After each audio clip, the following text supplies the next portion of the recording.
I have two friends that want to conduct presentations using their cell phones. So they'll use their phone to send something to a TV and then just talk through what's on there or show some media.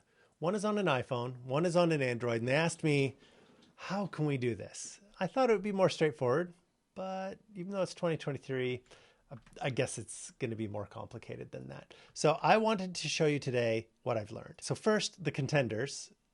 We have Google Chromecast, which usually it's $70 for 4K, but $40 for HD.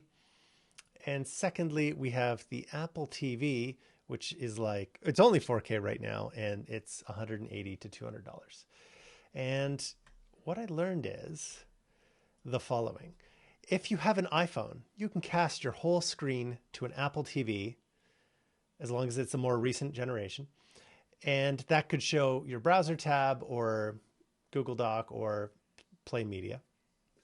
But if you're using a Chromecast, it can only send a YouTube video. And that's using this interface here. So this is like when you log into YouTube, there's this little icon up here at the top. It looks like a box with like a Wi-Fi in the logo. That's just to cast from one YouTube to another.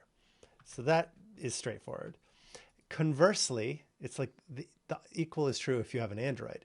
The Android can cast the whole screen to the Chromecast. And this is using the interface where you pull down from the top and there's a bunch of little quick toggle options like airplane mode and Wi-Fi and stuff. You can have one there for screencasting. I used my daughter's Pixel 4 for this. But if you have an Apple TV, you can only send YouTube. And so if you have a friend with an Android and with an iPhone and you want to be able to send full screens, then you're going to need to get a one of each, I guess. Or if you had a laptop, you can use Google Chrome, the browser, and I think from either that'll work to cast the whole browser. I didn't test that, but that's what I've learned. But that isn't the whole decision. That there is more to it than this, because check this out. I tried this on an old Apple TV. This is what the facility had. And YouTube stopped working on that. So if it's an 11-year-old device, I can forgive that. But what is annoying is you can't rearrange the tabs, or sorry, these apps to take over number one. So when you boot this thing up, no matter what, the Apple TV app is going to be first, and you have to see Foundation and Invasion. Those were the two things that were on the screen. And like, people are trying to listen to be what is being presented, but they're just seeing these images. And like, what will the image be tomorrow? I remember it was the Walking Dead zombie stuff, but like I had a 2-year-old child and this was like a huge problem. Like they walk in like, what in the world? They're upset. I want to be able to control that. I'm a control freak. Google Chromecast is even worse.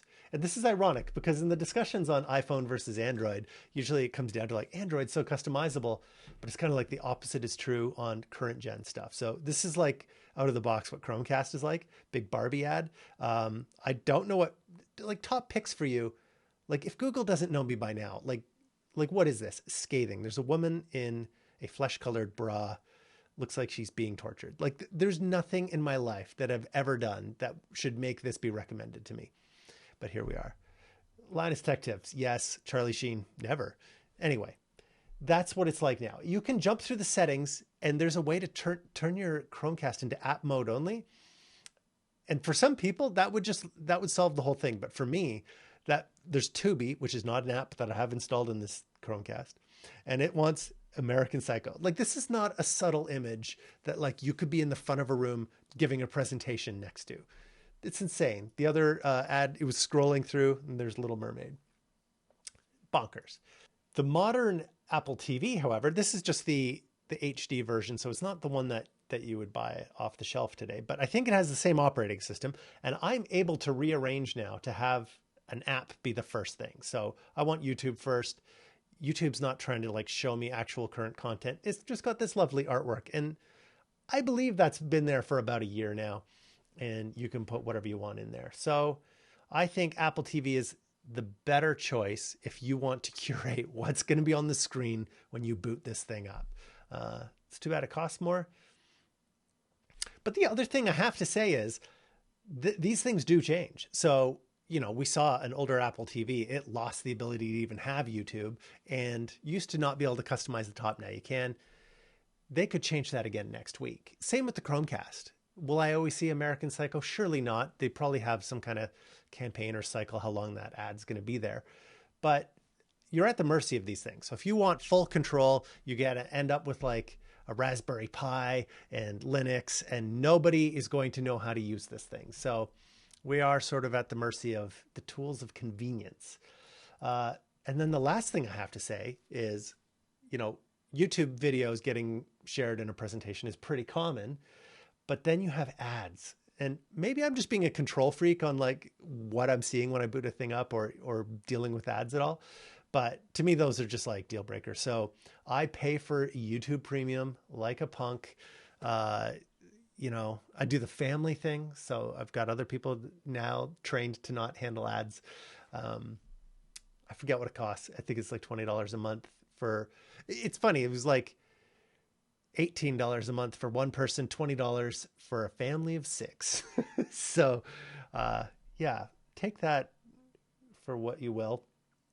I think to do it right, I would pay for the Apple device and I would pay for the YouTube subscription and just go from there, having a little bit more control over what's going to be on the screen. I hope this helps someone.